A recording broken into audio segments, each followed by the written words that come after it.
지난주에 우리는 버려야 합니다, 버려야 없습니다라는 그런 말씀을 나눴습니다.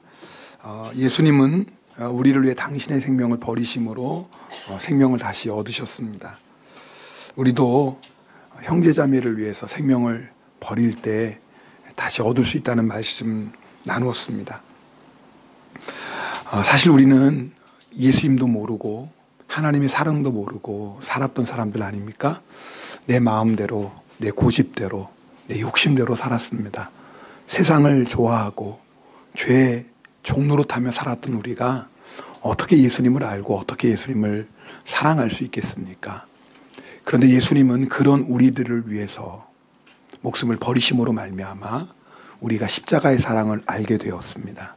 뿐만 아니라 우리도 사랑하는 예수님을 위해서 생명까지라도 드릴 수 있는 그런 믿음의 사람들이 되었습니다. 여러분, 우리가 신앙생활 한다는 건 그 예수님 따라가는 것 아니겠습니까? 예수님 따라간다는 게 무엇입니까? 예수님이 사랑의 모험 하신 것처럼 우리도 그렇게 사랑의 모험 하는 것입니다. 사랑의 모험이 무엇입니까? 우리 마음 안에 있는 선 지우는 것이라고 지난주에 말씀드렸습니다. 여러분 어떠셨어요? 지난주에 말씀 듣고 여러분 마음속에 그어놓은 어떤 선 다 지우셨습니까? 대답이 없으시네. 이걸 어떡하나. 지난주 설교 한 번 더 할 수도 없고. 우리 옆에 분하고 인사합시다. 지우셨나요? 대답하셔야죠. 네.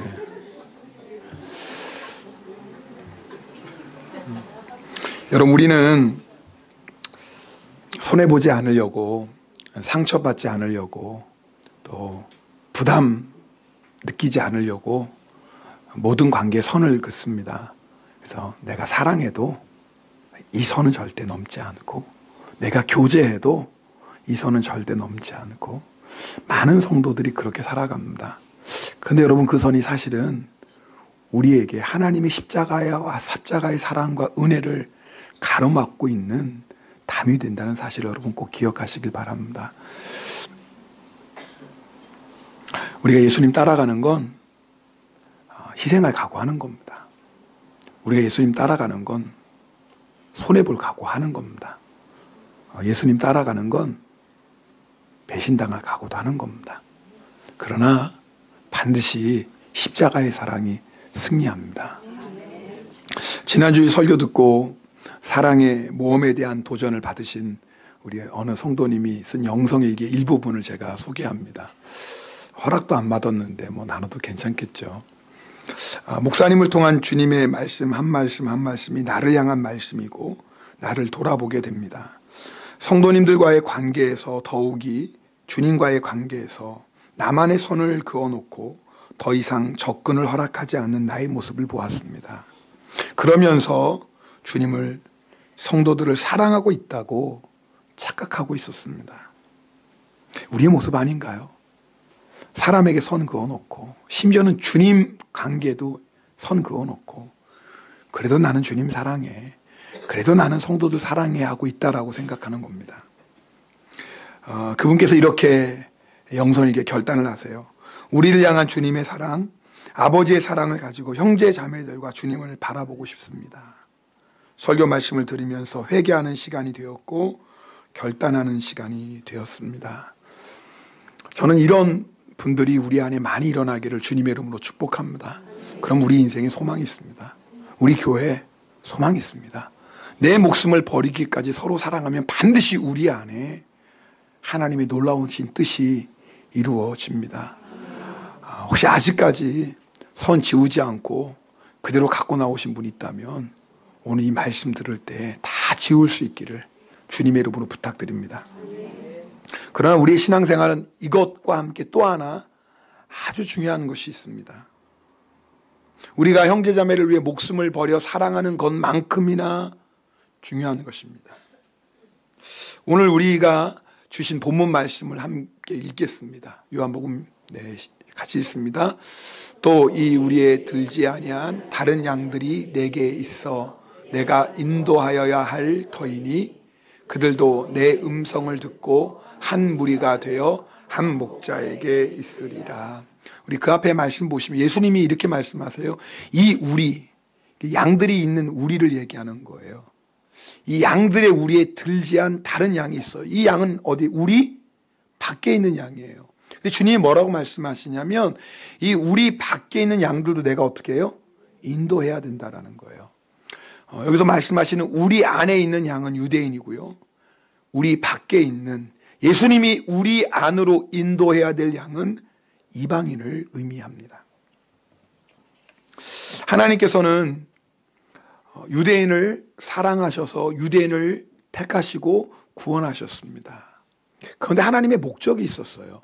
유대인들을 구원하신 목적이 뭐냐면 그 유대인들을 통해서 이방인에게도 생명의 복음을 전하라는 것이었어요. 그것이 하나님께서 유대인들을 먼저 택하시고 먼저 사랑하신 목적이었어요. 이사야 49장 6절 말씀을 함께 읽겠습니다. 이사야 49장 6절입니다.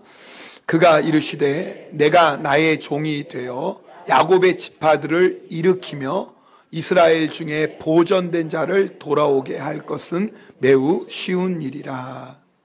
내가 또 너를 이방의 빛으로 삼아 나의 구원을 베풀어 땅끝까지 이르게 하리라. 네, 여러분 이 말씀 보세요. 하나님이 먼저는 이스라엘 백성을 택하셨어요. 그들을 구원하셨어요.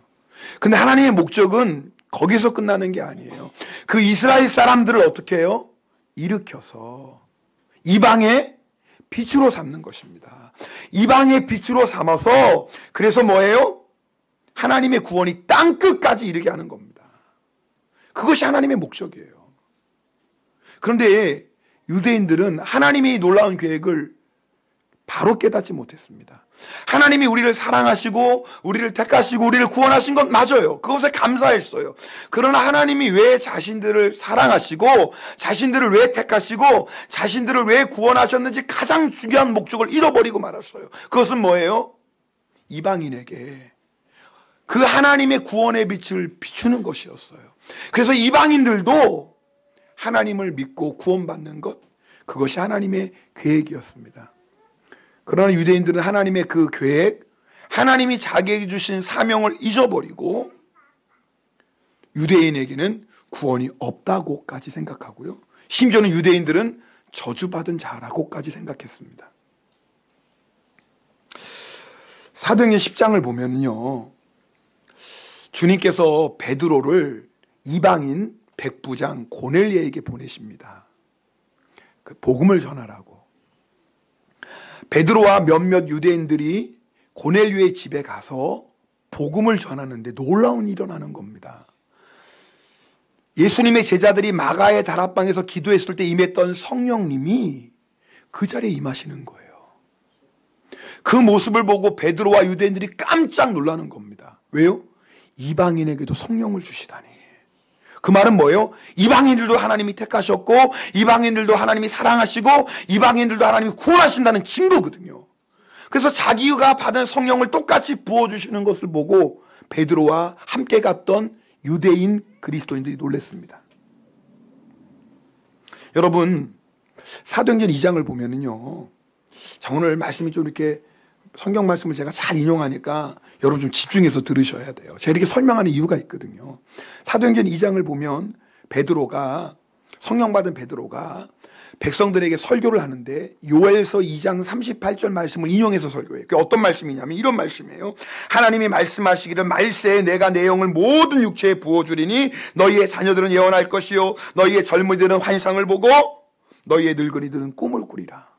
여러분, 이 말씀 앞에 보면 하나님이 뭐예요? 말세에 내 영을 모든 육체에게 부어주신다고 그랬어요. 모든 육체에게, 모든 사람에게 부어주신다고 분명히 말씀하셨어요. 베드로도 이 말씀을 설교했거든요.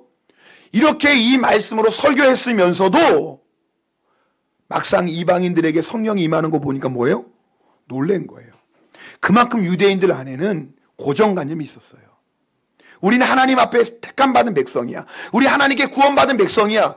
이것을 감사하는 것은 귀한 일이지만 하나님이 우리를 택하시고 구원하신 목적, 이방인들에게도 하나님의 복음을 전하라는 그 목적을 유대인들이 잊어버리고 소홀히 했더라 그 말입니다. 여러분, 제가 왜 이 말씀을 드립니까? 이것이 유대인들만의 얘기가 아니라 바로 우리의 이야기이기 때문에 그렇습니다. 하나님 우리를 택하셨습니다. 믿습니까? 하나님 우리를 사랑하셨습니다. 믿습니까? 하나님 우리를 구원하셨습니다. 아멘. 왜 그럴까요? 물론 우리가 이렇게 함께 모여 하나님의 구원의 기쁨과 하나님 우리를 구원하신 것을 감사하고 찬양하며 예배하기 위해서 우리를 구원하셨죠. 그러나 그것만이 아닌 거예요. 우리를 먼저 택하시고 먼저 부르시고 먼저 우리를 구원하신 목적은 우리를 통해서 아직도 예수님을 모르는, 예수님의 십자가의 사랑을 모르는 그들에게도 복음을 전하라는 겁니다. 이것이 주님께서 우리를 먼저 택하시고 먼저 구원하신 목적입니다. 초대교회가 성령이 임하고 나서 정말 우리가 생각하는 가장 이상적인 교회의 모습이 되었습니다. 우리 한번 그 말씀을 좀 길지만 같이 읽어보겠습니다. 사도행전 2장 41절부터 나오는 말씀인데요, 우리 함께 읽겠습니다. 말씀입니다. 그들이 사도의 가르침을 받아 서로 교제하고 떡을 떼며 오로지 기도하기를 힘쓰니라. 사람마다 두려워하는데 사도들로 말미암아 기사와 표적이 많이 나타나니 믿는 사람이 다 함께 있어 모든 물건을 서로 통용하고 또 재산과 소유를 팔아 각 사람의 필요를 따라 나눠주며 날마다 마음을 같이하여 성전에 모이기를 힘쓰고 집에서 떡을 떼며 기쁨과 순전한 마음으로 음식을 먹고 하나님을 찬미하며 또 온 백성에게 칭송을 받으니 주께서 구원받는 사람을 날마다 더하게 하시니라. 제가 영어 쓸까요? 퍼펙트. 좀 웃으라고요. 완벽한 교회 아닙니까? 기도가 살아있고 찬양이 살아있고 예배가 살아있어요. 성도들이 자기의 재산을 팔아서 가난한 사람에게 나눠줘요. 목숨을 버리는 사랑이 실천됐어요. 교회 안 나오는 예루살렘 사람들이 다 칭찬해요. 날마다 구원받는 사람이 늘어나요. 날마다 부흥해요. 더 이상 뭘 바라겠어요. 천국과 같은 교회입니다. 그래서 초대교회는 모든 교회의 모델이 됩니다. 그런데요, 초대교회가 가장 중요한 한 가지를 놓치고 말았어요. 하나님이 그렇게 예배의 부흥을 허락하시고 뜨거운 찬양, 뜨거운 기도 드리게 하시고 성도들이 사랑으로 교제하게 하시고 백성들의 칭송을 받게 하시고 날마다 구원받는 사람들을 더하게 하시는 그 목적, 가장 중요한 목적, 그걸 잃어버렸어요. 그것은 뭐예요? 사도행전 1장 8절에 분명히 말씀하셨거든요. 성령이 너희에게 임하시면 너희가 권능을 받고, 자, 지금 성령 받았잖아요. 그럼 뭐예요? 예루살렘과 온 유다와 사마리아와 땅끝까지 가서 내 증인 되라. 그것이 하나님의 목적이에요. 초대교회 성도들이 일부러 이 말씀에 순종하지 않았다고 생각하지 않아요. 왜냐하면 이 말씀은요, 예수님이 부활 승천하신 예수님이 하늘로 올라가시기 전에 제자들에게 마지막 하신 말씀이거든요. 그러니까 예수님이 이 말씀하신 다음에 제자들이 보는 앞에서 하늘로 올라가세요. 그러니까 얼마나 중요한 말씀이에요.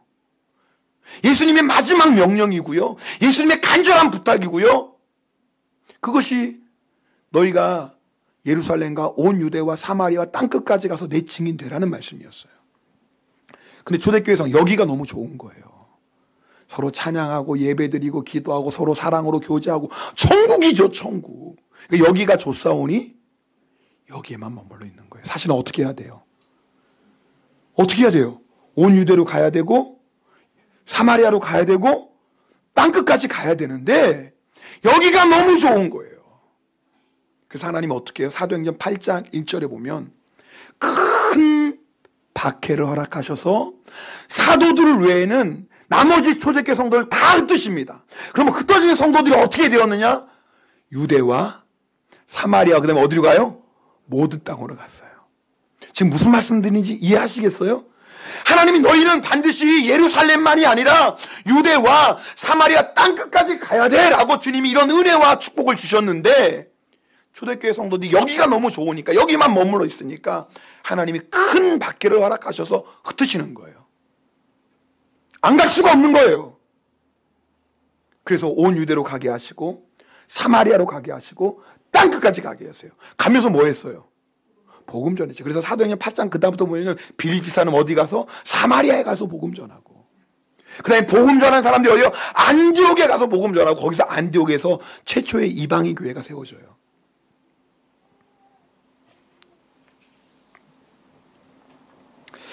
교회는 먼저 예수님의 사랑으로 충만해야 됩니다. 그리고 우리가 예수님의 사랑으로 서로 사랑하는 것입니다. 이것이 주님의 뜻입니다. 그러나 거기에만 머물러 있으면 우리가 주님의 또 다른 중요한 계획, 아니 우리에게 주신 유일한 사명을 놓치고 마는 겁니다. 예루살렘 교회는 그걸 놓쳤어요. 그래서 뭐예요? 주님이 흩으십니다. 여러분, 오늘 우리가 읽은 말씀을 다시 한번 볼 텐데요. 오늘 본문 16절 말씀 다시 한번 읽어보겠습니다. 네, 16절입니다. 또 이 우리의 들지 아니한 다른 양들이 내게 있어 내가 인도하여야 할, 이 말씀만 보세요. 한국어 성경에는 좀 표현이 약해요. 왜냐하면 내가 이 양들을 뭐 인도하여야 할 터이니. 근데요, 일본 성경 보면은 번역을 너무나 잘했어요. 뭐예요? 와타시와 소레 오모 뭐예요? 미치비까 낫게레바 나리마. 이건 무슨 맛인지 아주 일본말. 미치비까 낫게레바 나리마. 반드시 그렇게 해야 된다는 거예요. 절대 안 하면 안 된다는 거예요. 영어에는 must라는 동사를 썼어요. must. 반드시 그렇게 해야 돼요. 여러분, 이게 주님의 마음이에요. 주님의 마음은 너희들이 구원받았냐? 그러면 절대 여기에만 있으면 안 돼. 이 안에 들지 아니한 수많은 사람들 있잖아. 그들을 인도해야 된다. 그것이 주님의 간절한 마음입니다. 예수님께서 말씀하세요. 그 다음 절에 보면 그들도 내 음성을 듣고, 누구의 음성을 들어요? 예수님의 음성. 그러니까 이 우리의 들지 아니한, 아직도 예수님을 모르는 그 사람들이 예수님의 음성을 들어야 돼요. 여러분, 그들이 어떻게 예수님의 음성을 듣습니까? 네? 그렇죠. 우리가 전해야 듣는 거예요. 여러분, 우리가 전해야지 우리의 입을 통해서 그들이 예수님의 음성을 듣게 되는 거예요. 로마서 10장 13절부터 15절까지 말씀인데요. 우리 이 말씀도 함께 읽겠습니다. 자, 우리 말씀 같이 읽죠. 누구든지 주의 이름을 부르는 자는 구원을 받으리라. 그런즉 그들이 믿지 아니하는 이를 어찌 부르리요? 듣지도 못한 이를 어찌 믿으리요? 전파하는 자가 없이 어찌 들으리요? 보내심을 받지 아니하였으면 어찌 전파하리요? 기록된 바 아름답도다. 좋은 소식을 전하는 자들의 발이여 함과 같으니. 자, 13절 보세요. 누구든지 주의 이름을 부르는 자는 구원을 얻으리로다. 여러분, 예수님이 십자가에 못 박힐 때 두 강도도 함께 못 박혔어요. 그 당시에 십자가형을 받을 정도라면 사람도 아니에요. 악인 중에 악인이에요. 그런데 그런 사람도 회개하고 예수 이름 부르면 구원 받습니다. 요한복음 8장 간음 현장에 붙잡혀온 여인이 있었어요. 돌에 맞아 죽어야 돼요. 그런데 그런 여인도 예수 이름을 부르면 구원 받습니다. 이스라엘 백성들은 세리들을 매국노라고 손가락질했어요. 거지도 세리가 주는 돈은 안 받았다 그랬죠. 그런데 그 세리들의 우두머리인 세리장도 예수의 이름을 부르면 구원 받습니다. 예수 이름은 구원의 이름이에요. 어떤 죄인도 예수 이름을 부르면 구원받고, 예수의 피는 우리의 모든 죄를 씻어주는 능력이 있습니다. 그럼 여러분 보세요. 이 예수의 이름을 믿고 부르기만 하면 구원받는데 14절 말씀 보실까요? 그런즉 그들이 믿지 아니하는 일을 어찌 무슨 말이냐면, 자, 예수 이름을 부르기만 하면 구원받는데 누가 예수 이름을 부를 수 있다고요? 믿어야죠. 믿어야죠. 그냥 입술로 예수님 그게 아니라, 야, 입술로 예수님 부른다고 구원받는 게 아니죠. 내가 믿는 마음으로 불어야죠. 자, 누구든지 예수의 이름을 부르면 반드시 구원받는데 예수님을 믿어야 될 거 아닙니까? 자, 그럼 누가 예수님을 믿을까요? 우리 그 다음 14절 말씀 보세요. 듣지도 못한 일을 어찌 무슨 말이에요? 들어야지 믿을 수 있는 거예요. 자, 여러분 지금 무슨 말씀인지 알겠어요? 예수님의 말씀, 예수님 이름을, 복음을 들어야지 믿을 수 있고, 믿어야지 예수님의 이름을 부를 수 있고, 예수님의 이름을 부르는 자는 누구든지 구원 받습니다. 교회가 대신방 기간입니다. 지난주 신방할 때 어떤 가정을 신방했는데 그분이 그런 말씀을 하세요. 그분의 자제분이 소학교 다니는데 그 아들 친구들 어머니들하고 이렇게 PTA죠. 어머니들하고 얘기할 기회가 있었다는 거예요. 3-4분 정도. 그래서 물어봤대요. 예수님을 아느냐고. 근데 놀라운 건 예수님의 이름을 모른다고 대답한 사람이 2사람이나 있더라는 거예요. 그래서 궁금해서 아니 크리스마스 되면 텔레비에서 예수님 얘기 나오지 않냐고. 근데 자기는 못 들었다는 거예요. 여러분 이게요 뭐 아프리카 오지에서 일어난 얘기가 아니라 예수 믿으면 죽는 그런 모슬람 땅에서 일어난 게 아니라 일본에서 일어난 얘기예요. 이게요 뭐 할머니 할아버지 얘기가 아니에요. 30대 40대 젊은 주부들 가운데 있었던 얘기예요. 여러분 놀라운 일 아닙니까? 여러분 제가 물어볼게요. 이분들이 왜 지금까지 한 번도 예수 이름 못 들었을까요? 전해주는 사람이 없는 거예요. 우리는 예수님 한번 들어봤겠지. 텔레비에 나오니까 어쩌다 한 번씩 예수 이름 왜 못 들어봤겠어. 천만에요. 여러분 그냥 텔레비 지나가는 소리 들리지 않습니다. 여러분 아시죠? 물론 그거 듣고 예수님 들어본 사람 있을 수도 있겠지만요. 대부분 그렇게 안 들립니다. 사람은 자기가 관심 있는 것만 듣기 때문에요. 아무리 크리스마스 텔레비에서 예수님 얘기해도 관심이 없는 사람 그 예수 얘기가 들려요 안 들려요? 절대 안 들립니다. 그러니까 듣지 못했다고 얘기하는 거. 진짜 못 들었으니까. 여러분 그분들이 왜 예수 이름을 못 들었어요? 전해주는 사람이 없는 거예요. 조금 과장된 말일지 모르겠지만 어쩌면 이분들은요 죽을 때까지 예수님 이름을 듣지 못할 수도 있어요. 누가 없으면? 전해주는 사람이 없으면. 여러분 그러면 왜 전해주는 사람이 없을까요? 여러분 그 다음 말씀 보시면은요 보내심을 받지 아니하였으면 어찌 전파하리요. 이 말이 뭐냐면 먼저 하나님 뭐 하셨다? 보내셨다. 하나님이 보내셨기 때문에 하나님의 보내심을 받은 사람은 이제 뭐 하는 거예요? 전해야 돼요. 근데 잘 보세요. 하나님은 분명히 보냈어요. 하나님은 분명히 보냈는데 하나님의 보내심을 받은 사람이 전하지 않는 거예요. 옆에 사람 물어봅시다. 보내심을 받은 사람이 누구길래? 시작. 네, 다시요. 다시 한번 얘기해요. 시작. 보내심을 받은 사람이 누구길래? 아니 도대체 저를 보세요. 보내심을 받은 사람이 도대체 누구길래? 이렇게 귀한 하나님의 사명인데 도대체 보내심을 받은 사람이 누구길래 예수 이름을 안 전해서 한 번도 듣지 못하고 그래서 멸망의 길을 갑니까? 도대체 보내심을 받은 사람이 누구예요? 따라합시다. 바로 나다. 다시 합시다. 바로 나다. 맞아요. 여러분 예수님을 믿고 구원받은 우리들은 다 보내심을 받은 자들이에요. 근데 우리가 전하지 않는 거예요. 여러분 우리가 입을 열어 전하지 않으면 아셔요? 30년, 40년, 50년을 살아도 내 옆에 바로 이웃집 사람이라 할지라도 한 번도 예수 이름 못 들어볼 수 있다 그 말입니다. 사실 우리 중에 예수님 이름 전하는 것보다 중요하다는 걸 모르는 분이 어디 있겠어요? 다 알죠. 근데 문제는 뭐예요? 우리 안에 그 예수님의 간절한 마음이 없는 거예요.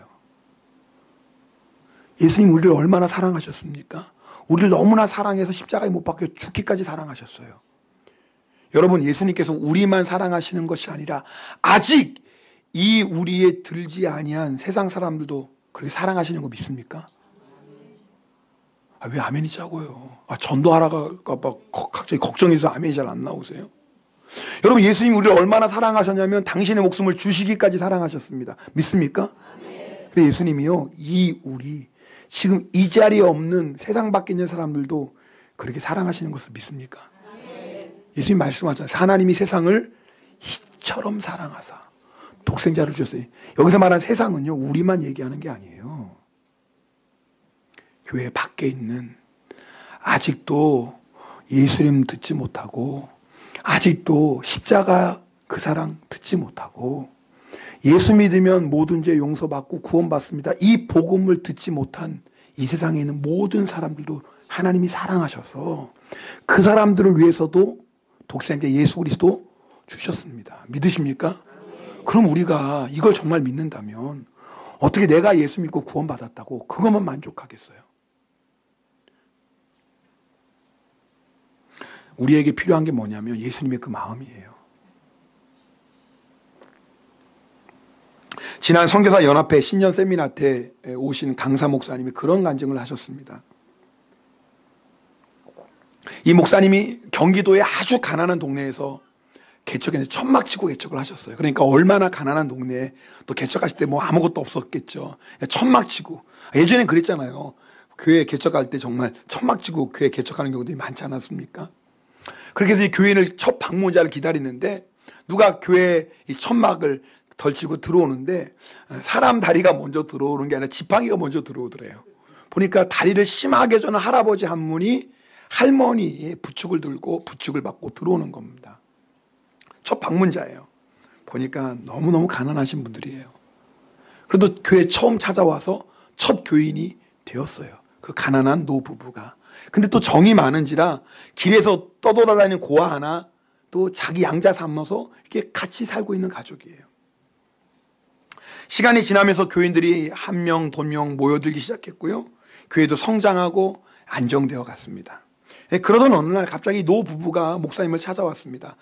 목사님, 제가 옆 동네로 이사를 갔는데 교회를 옮겨야 될 것 같습니다. 보통 걸음으로 몇십 분도 안 걸리는 가까운 거리인데 이 다리를 심하게 저는 할아버지 입장에서는 그것도 걸어오기가 너무 힘든 거예요. 그래서 옆에 동네로 이사 가는데 제가 아무래도 옆에 동네 교회에 제가 이사 간 바로 옆에 있는 교회로 옮겨야 될 것 같습니다. 그래서 목사님이 그렇게 하시라고, 그리고 거기서도 신앙생활 잘 하시라고 축복 기도하고 보내드렸습니다. 그렇게 한 15년이 흘렀습니다. 목사님 당연히 그분들 잊어버리고 있었죠. 그러던 어느 날 사모님하고 신방을 마치고 시장을 가로질러 오는데 시장 한복판에서 큰 싸움이 일어난 겁니다. 몸에 용 문신을 한 어떤 젊은이가 깨진 병을 손에 들고 막 3-4명과 싸우고 있는 거예요. 그래서 이게 피해가면서 가다가 무심결에 그 용 문신을 하고 깨진 병을 손에 들고 싸우는 그 청년을 보니까 이거 본 사람이야. 어디서? 이거 어디서 봤더라? 누구겠어요? 어떻게 그렇게 아세요? 참 신기하네. 네, 그 노부부가 입양한 아들이었어요. 이름을 불렀어요. 야, 아무개! 그랬더니 싸우다가 자기도 깜짝 놀랐죠. 놀라고 목사님을 알아보고 싸움을 멈췄어요. 빵집에 데려가서 자초지종을 들었습니다. 그래, 부모님은 잘 계시니? 건강하시니? 신앙생활은 잘 하시니? 목사님, 그 교회 떠나간 다음에 우리 부모님 교회 가려고 했더니 우리 부모님 받아주는 교회가 아무도 없었어요. 가난하고 다리 심하게 저는 늙은이들이라고 받아주는 사람이 없었고, 그래서 이 교회 저 교회 하다가 결국은 교회 생활도 못하고 그렇게 쓸쓸하게 계시다가 세상 다 떠나셨습니다. 청년이, 목사님이 청년에게 너 그러지 말고 신앙생활 해야지, 권면하고 헤어졌어요. 너래도 정신 차리고 살아야지, 그럼 되겠냐. 그날 저녁에 사모님하고 둘이 앉아서 예배를 드리는데 사모님이 찬송하는데 고개를 숙이고 계속 있는 거예요. 이상하다, 이 사람이 찬송하는데 왜 고개를 숙이고 있을까? 당신 왜 그래? 말하려고 보니까 사모님이 울고 계시는 거예요. 그러더니 고개를 드시고는 목사님에게 이렇게 말씀하시는 겁니다. 여보, 낮에 그 아이 보셨죠? 우리가 그 부부 그렇게 쉽게 보내지 않았다면 그분들이 교회를 떠나 방황하다가 세상을 그렇게 떠나지 않았을 거예요. 그리고 그 아이도 그렇게 잘못된 길로 가지 않았을 거고요. 그런데 당신은 그 이야기를 듣고도 그 아이를 보고도 어떻게 아무렇지도 않나요? 여보, 당신 21일 동안 금식하셔야 될 것 같아요. 당신 마음 안에 한 영혼을 향한 사랑이 없네요. 제가 옆에서 도와드릴 테니까 여보 21일 동안 금식하세요. 저는 그 목사님이 사모님의 얘기를 듣고 보니까 그렇더래요. 만약 그 노부부가 돈 많은 부부였다면 자기가 보냈을까? 아마 차를 보내서도 모시고 왔겠죠. 처음에는 교인이 없어서 그저 우리 교인 됐지만 이제는 교회가 커지다 보니까 그 노부부 귀찮은 거예요. 귀찮은 차에 교회 옮긴다 그러니까 주저하지 않고 보내드렸어요. 자기 안에 한 영혼을 향한 사랑이 없는 걸 깨닫고 금식기도 들어가셨다고 해요. 저는 그 간증을 들으면서 제 자신을 돌아보는 거예요. 주님, 과연 제 안에도 한 영혼을 향한 그런 사랑이 있습니까? 아니, 이 우리의 들지 아니한 다른 양들도 내가 인도해야 되겠다라는 그 주님의 간절한 마음, 주님 그 마음이 제 안에 있습니까? 정교인 세미나 끝나고 우리 정권사님께서 저에게 그런 말씀을 하시더라고요. 자기가 권사님이 세미나를 들으면서 자기 안에 그 영혼을 향한 열정이 식어졌다는 걸 우리 권사님이 깨달았대요.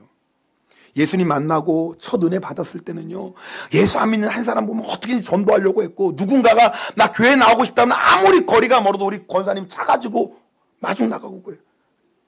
그런 열심이 있었는데 시간이 지나면서 교회 성도들 조금씩 늘어나면서 어느새 우리 권사님만의 첫 열정이 식어지면서 지금은 그런 마음이 없더라는 거예요. 그러면서 세미나를 들으면서 주님께서 그 마음, 그 열정을 다시 회복해야 된다는 그런 마음을 주셨다고 간증하시더라고요. 저는 권사님의 그 고백을 들으면서 이게 권사님만의 문제일까? 어쩌면 오랫동안 신앙생활을 하고 있는 바로 우리들의 문제 아닌가? 여러분, 예수님 우리 처음 만났을 때 한번 생각해 보세요. 야, 나 같은 죄인을 구원하신 예수님의 사랑이 너무 고마워서 어떻게 하면 내가 이 예수님을 내가 전할 수 있을까? 예수 믿지 않는 내 이웃, 내 친구가 어떻게 하면 이 예수님의 이름을 좀 전할 수 있을까?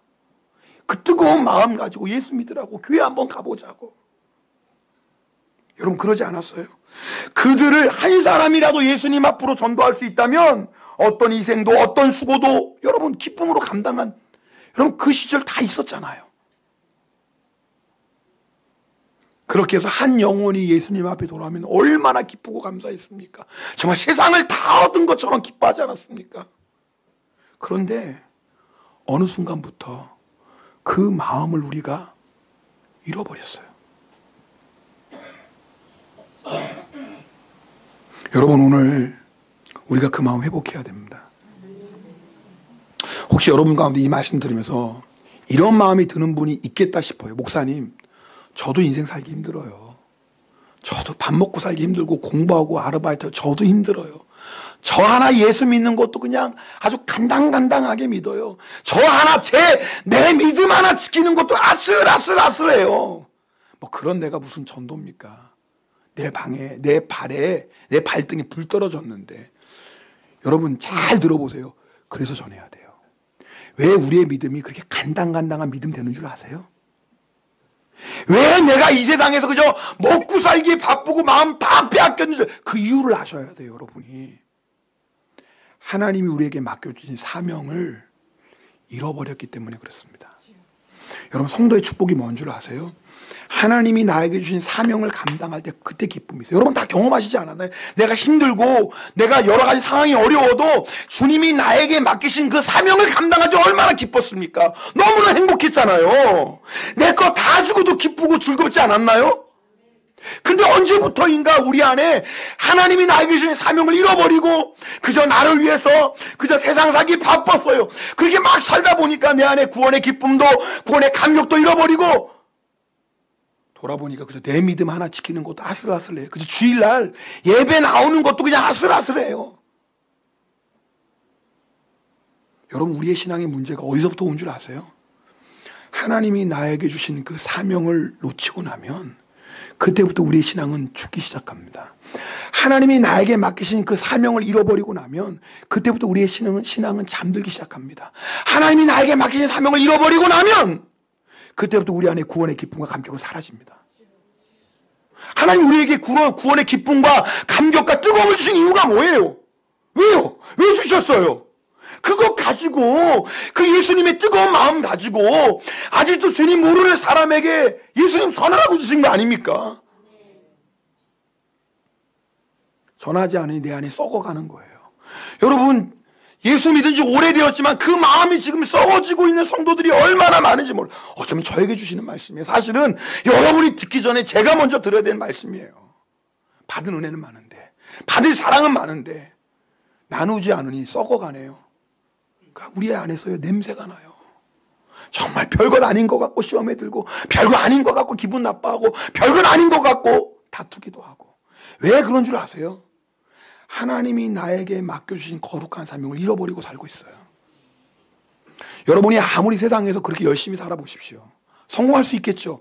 세상 열심히 살아 돈 많이 벌 수 있겠죠. 그런다고 만족할 줄 아세요? 천만에요. 제가 단언합니다. 절대 만족 없습니다. 성경이 분명히 우리에게 말씀하고 있기 때문에 그래요. 아, 목사님, 그래도요, 내가 지금 먹고 살기도 힘들고 내 상황이 힘들고 어려운데, 그럴수록 주님이 기뻐하시는 해보세요. 그럴수록. 따라합시다. 그럴수록 주님이 맡기신 일에 충성하자. 여러분, 우리 마태복음 6장 33절 말씀 다 알잖아요. 먼저 그의 나라와 그의 의를 구하라. 그러면 이 모든 것을 뭐예요? 더해주시. 그 신앙생활은 뭐냐면요, 내가 하나님을 기뻐하시는 일을 내가 먼저 구하면 하나님이 이 모든 것 채워주십니다. 근데 거꾸로 신앙생활하는 사람이 있어요. 내 힘으로 어떻게 해서든지 살아보려고. 여러분, 그렇게 살아보세요.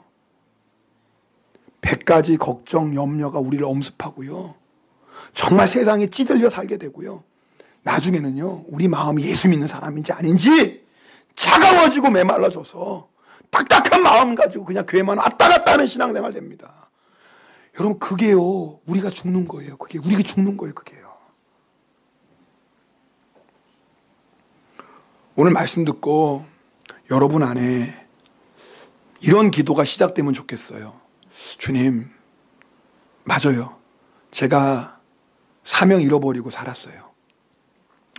그저 내 발등에 불 떨어졌다고, 그저 그거 끌려고 주님의 뜻, 주님의 사명도 잃어버리고 살았어요.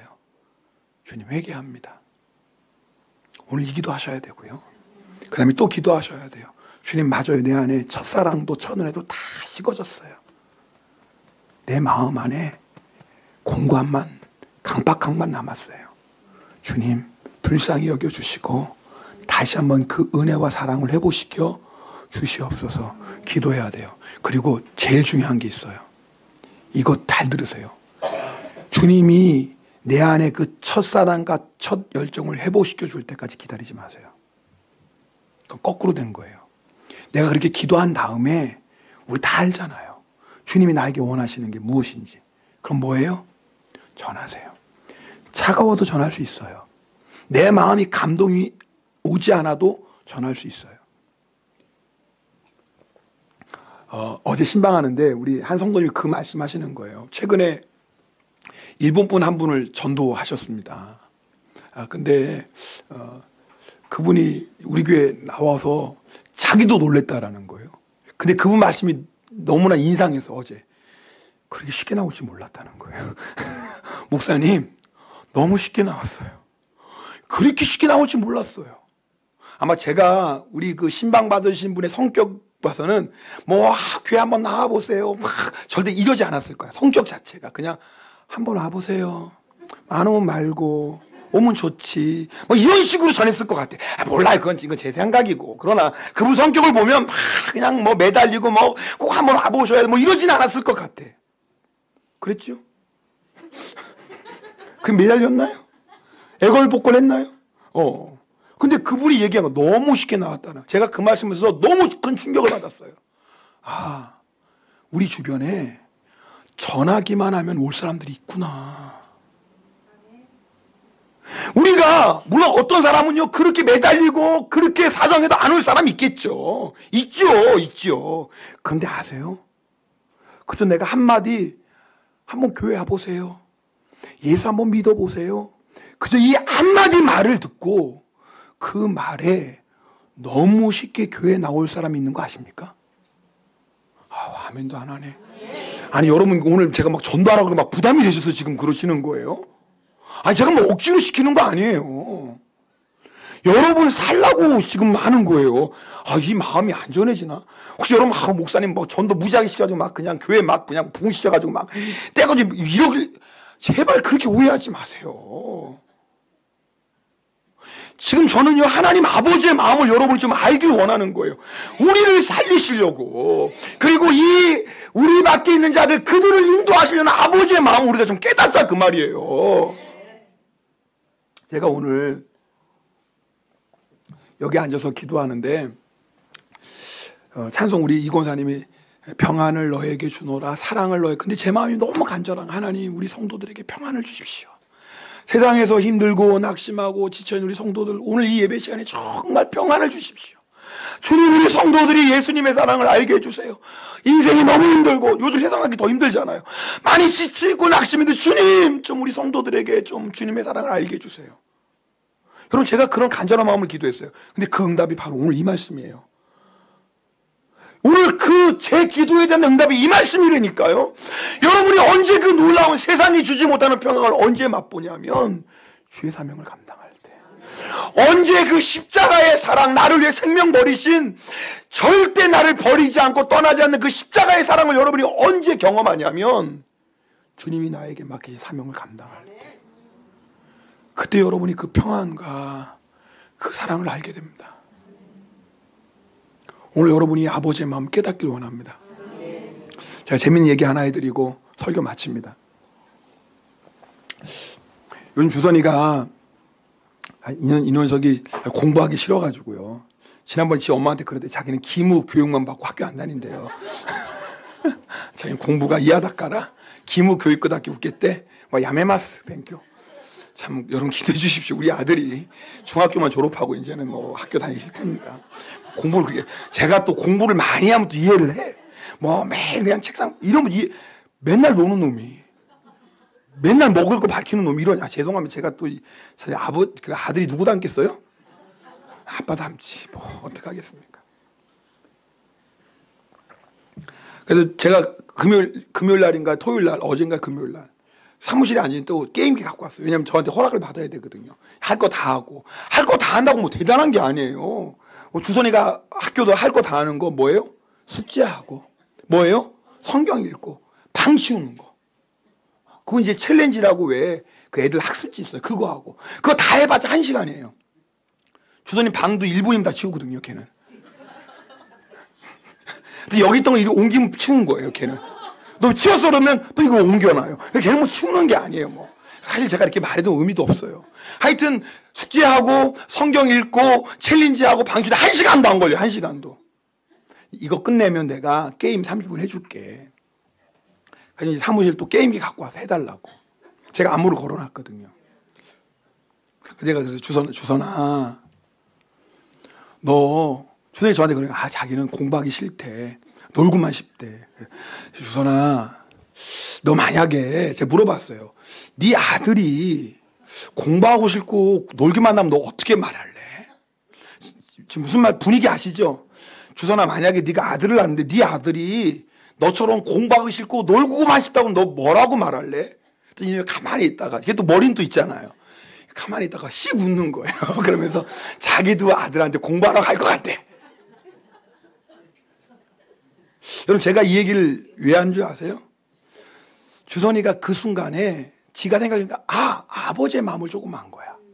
아버지가 맨날 공부하고 하지 말라고 해서 싫은데 자기는 이제 기무교육만 받고 이제 때려치겠다 그랬는데, 때려치다가 그랬지. 하여튼 자기는 기무교육만 받고 이제 공부 안 한다고 그랬는데, 잠깐 생각해 본 거야. 내가 만약 아버지가 되었다면 나는 아들한테 뭐라고 얘기할까? 그래, 너 공부하지 말고 기무교육만 받고 놀고 살아라. 자기가 생각하면서 그건 아닌 것 같아. 그러니까 씩 웃고, 아니요, 자기도 아들한테 공부하러 갈 것 같대. 그때뿐이죠 뭐. 근데 제가 오늘 왜 이 얘기를 드립니까? 여러분, 오늘 여러분이 조금이라도 아버지의 마음을 아시면 좋겠어요. 오늘 이 말씀이 여러분에게 부담이 안 됐으면 좋겠어요. 내가 힘들고 어려운데 무슨 또 전도하라고 그래. 나도 힘든데 뭐 또 예수 이름 전하라고 그래. 좀 교회 와서 위로받고 평강 얻고 교회 와서 좀 뭔가 쉼을 얻고 싶었는데 또 무거운 짐 져주네. 또 전도하라고까지 안 해. 교회 어떻게 다녀. 아니라니까요. 하나님이 여러분 힘들게 하고 여러분 귀찮게 하고 여러분 인생에 무거운 짐 져주려고 지금 이 말씀 하시는 게 아니에요. 거꾸로예요.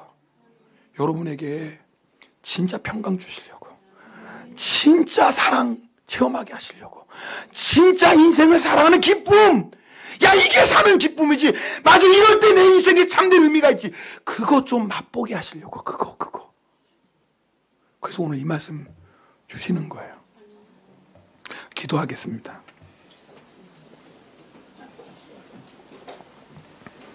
여러분 아버지의 마음을 여러분이 좀 느끼시면 좋겠어요. 그냥 오늘 이 말씀이 또 전도하래, 또 전도하래, 여러분 이런 마음으로 받지 마세요.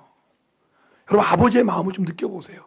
정말 우리에게 가장 좋은 것 주고 싶어하는 아버지, 우리에게 세상이 주지 못하고 사람이 주지 못하는 참된 평강과 기쁨을 맛보게 하시고 싶어하는 아버지, 우리로 하여금 인생을 살아가는 참된 기쁨과 보람, 그것 좀 맛보게 하시고 싶어하는 아버지의 마음, 여러분 그 마음 아십니까? 여러분 그 아버지의 마음으로 오늘 말씀을 받으시길 바라요. 오늘 성찬 받습니다. 예수님께서 우리를 사랑하셔서 몸을 주시고 피를 주셨습니다. 여러분 아시죠? 생명 주셨습니다. 우리 위에 다 주셨어요. 우리 위에 다 주신 주님께서 우리에게 예수 이름 전하라고 하는 건 우리 사랑하시기 때문이 아닐까요? 우리 정말 살리려고 하시는 거 아닐까요?